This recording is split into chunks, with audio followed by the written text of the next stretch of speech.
आता आपल्या सोबत विकास ठाकरे आहेत आणि सर काय सांगाल, आज हिवाळी अधिवेशनाचा एकदम शेवटचा दिवस आहे आणि जे हे हिवाळी अधिवेशन आणतो आपण हे सर्व संपूर्ण विदर्भासाठी असतात, पण जेव्हा आम्ही काल बाहेर गेलो आणि बाहेरची स्थिती बघितली, अधिवेशन आतमध्ये सुरू असते, आपण सगळे नेता आतमध्ये असतात, पण काही जे स्थानिक लोक असतात ज्या मार्फत आज नेते तिथे आहेत त्या लोकांची जी स्थिती आहे ती खूप म्हणजे एकदम वेदना त्यांच्या आणि त्यांची जी स्थिती बघून खूप वेगळं वाटलं की अधिवेशन सुरू होण्याआधीच किती मोर्चे येणार आहे, किती लोकांच्या मागण्या आहे, या सगळ्यांचा अभ्यास करून त्याच्यातून मार्ग काढण्याची भूमिका सरकारची पाहिजे। कारण की सातत्यानं आपण पाहतो वर्षानुवर्षापासून ते मोर्चे निघत आहे, आंदोलनकारी आहे।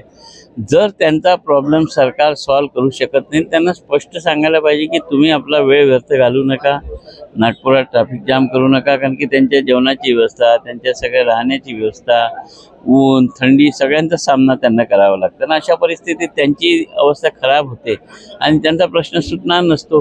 तर सरकारने त्यांना एकदा सांगून द्यायला पाहिजे की तुमचा प्रश्न सुटू शकतो आणि सुटणारा असेल तर पटकन सोडून त्यांना दिलासा द्यायला पाहिजे। तर हे नाही केलं तर सातत्यानं हेच चित्र प्रत्येक अधिवेशनामध्ये दिसत राहील। कमीत कमी पुढच्या वेळेस तरी याची दखल सरकारनं घ्यावी आणि हे आंदोलनकारी आहे यांना एक तर सांगावं की तुमचं काम होऊ शकत नाही, जर होणार असेल तर पटकन करून द्यावं आणि हा त्यांचा त्रास कमी करावा अशी सरकारकडनं अपेक्षा आहे। पण सर, एक विरोधी पक्षनेते म्हणून तुम्ही या भूमिका मांडल्यात का? कारण की त्यामध्ये आपल्या महिला सुद्धा रस्त्यावर दिसत आहेत। विरोधी पक्ष म्हणून आपल्या भूमिका सातत्यानं सभागृहात मांडतो, सभागृहाच्या बाहेर मांडतो, परंतु त्याच्यावर न्याय देण्याची भूमिका सरकारची असते। सरकारची भूमिका ही पहिले सक्रिय असली पाहिजे, सरकारने त्यांना न्याय दिला पाहिजे। विरोधकांच्या पहिलेही सरकारचं काम आहे की सरकार आपलं आहे आणि कोणते सामान्य लोक आंदोलन करत आहे, कोणते सामान्य लोक मोर्चे घेऊन येत आहे, त्यांचे प्रॉब्लेम्स काय ते सोडवण्याचं काम विरोधकांच्या पेक्षा सरकारचं आहे।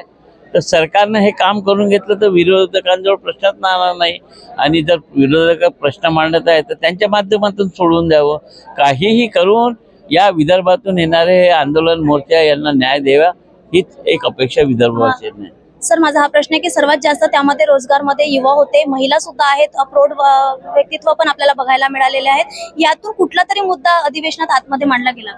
यातून मला वाटते जवळपास सगळ्याच आमदाराजवळ आंदोलनकाऱ्यांचे निवेदन आहे। प्रत्येक आमदार आपापल्या प्रयत्नात जे आयुध मिळतात त्या आयुधातनं तो मुद्दा उपस्थित करतो, पण त्याच्यावर सरकारची भूमिका तो मुद्दा सोडून संपवण्याची असली पाहिजे असंच सगळ्या आमदारांना वाटत असतं आणि सगळेच आमदार विरोधी पक्षाचे असो सत्ताधारी असतात, त्यांच्याजवळ जे निवेदनं येतात त्यांच्यावर चर्चा करतातच।